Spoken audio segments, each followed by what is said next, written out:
Donald Trump's presidential campaign was run on three main promises, which are increasingly unpopular as we go down the list of them. Now, the first promise, and the most popular, is the one Donald Trump has already admitted he won't be keeping, and that's the promise to lower costs of both groceries and housing, something Donald Trump is not only not going to do, but he's actually going to do the opposite with his second promise, a plan of mass deportation, which not only will cost our government billions of dollars a year and is immoral, but Donald Trump will also be making a almost incalculable negative impact on our economy with this plan.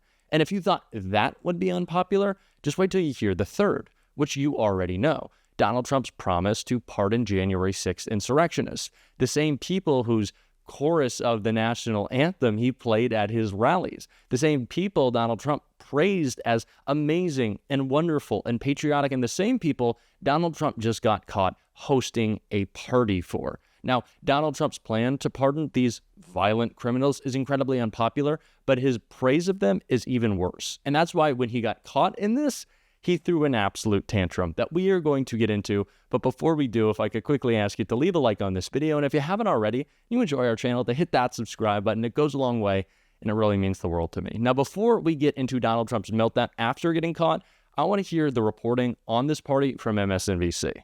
New this morning, Donald Trump hosted a party at Mar-a-Lago last night.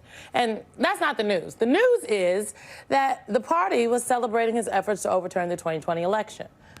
The guest list included several key players in those efforts, like Rudy Giuliani and Michael Flynn. Italy's conservative Prime Minister Giorgia Meloni was also there. They all gathered to celebrate John Eastman, who advised Trump in 2020 that Vice President Mike Pence had the power to unilaterally discard official electoral votes during the congressional certification process.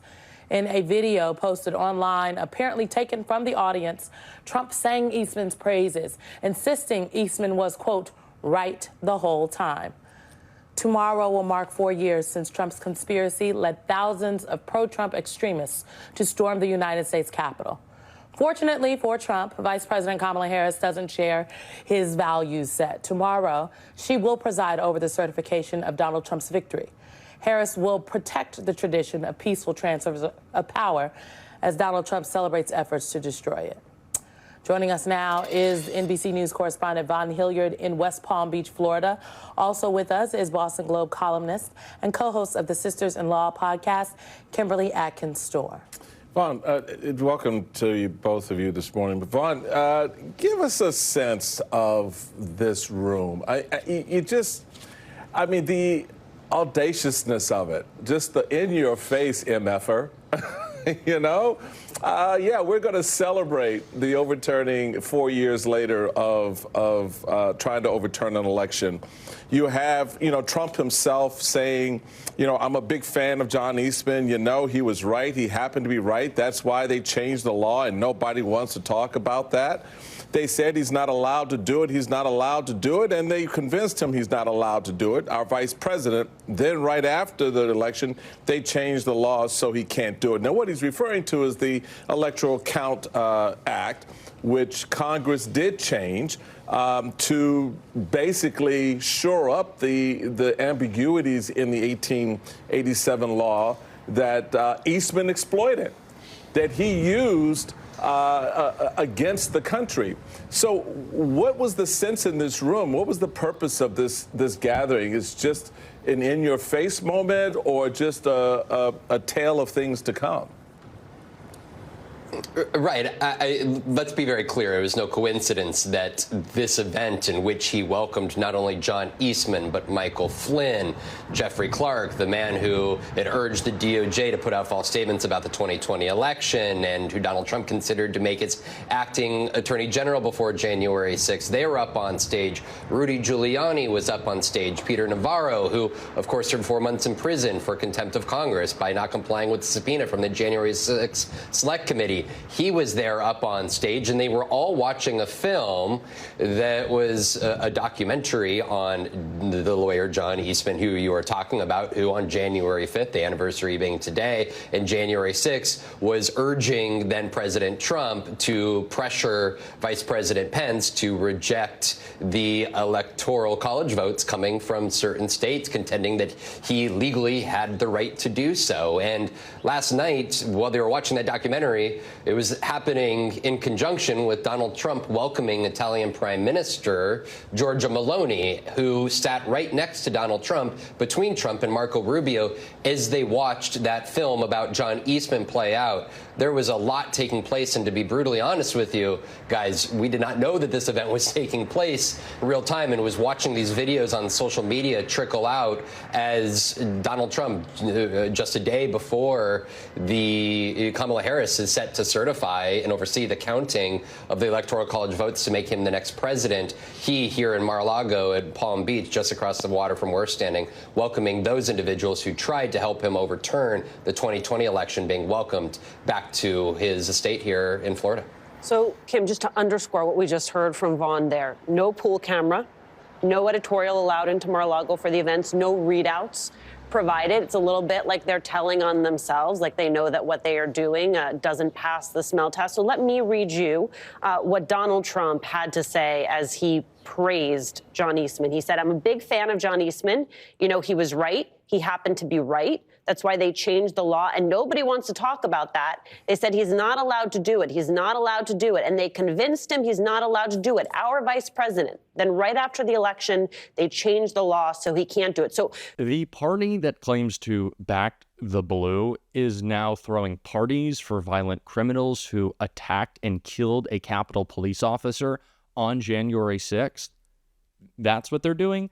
We know the hypocrisy is just part of being a Republican, but they are getting so blatant with it. And as was indicated in that reporting, Donald Trump clearly didn't want anyone to know this was going on. The press was kept out of this party. There was no recording or reporting necessarily on it at first. But now that there is, Donald Trump is furious because he knows this is an unpopular plan, but he's also kind of at the mercy of his base that he has promised to do this. And so Donald Trump, reacting as he always does with a complete meltdown, took to Truth Social to furiously rant about how he is being unfairly attacked for his assault on our Capitol, in this post right here.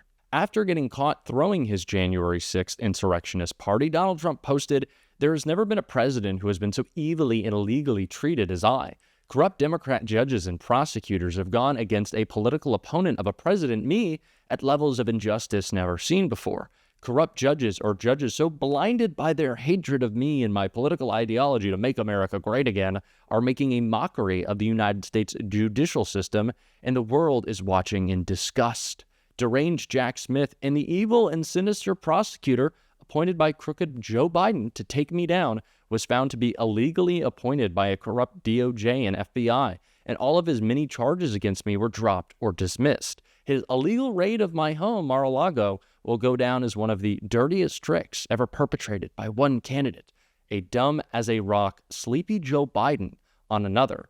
With all of this said, I still have confidence that the appellate courts will bring justice to America." So obviously Donald Trump is no stranger to being a criminal. So he was talking about a lot of his cases there, but clearly very upset that he was slammed and called out for his specific attack on our Capitol, which somehow did not lead to his disqualification. And I guess we can thank Merrick Garland for that, for not doing his job soon enough. But that is a discussion for a different day. But what was discussed is how we still need to talk about Donald Trump's attack on our Capitol. And that is exactly what Amy Klobuchar did in this clip right here. Well, let me ask you, D.C. prepared for whatever might happen?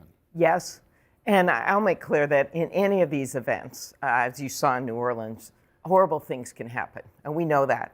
But how prepared are we? And what we found out last January 6th, and this could have been any event, but this one is etched in our minds forever with the police officers dying, so many people hurt. We literally had cops that couldn't get at their riot gear. It was locked on a bus. a 4-hour delay to call in the National Guard because of some rule that had been in place that created a phone tree. Our architect of the Capitol, who's kind of the boss of a bunch of the employees, wasn't even there.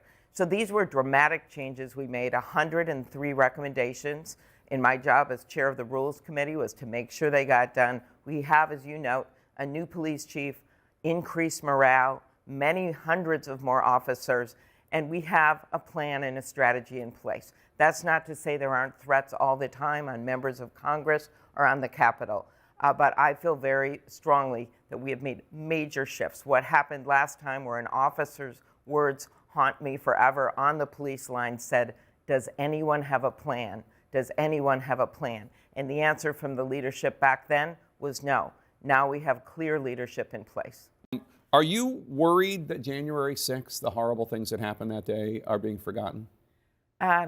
No, I think that when you look at the work of the January 6th committee, and I support that work, the work that came out of the House of Representatives, they established for the historical record what happened.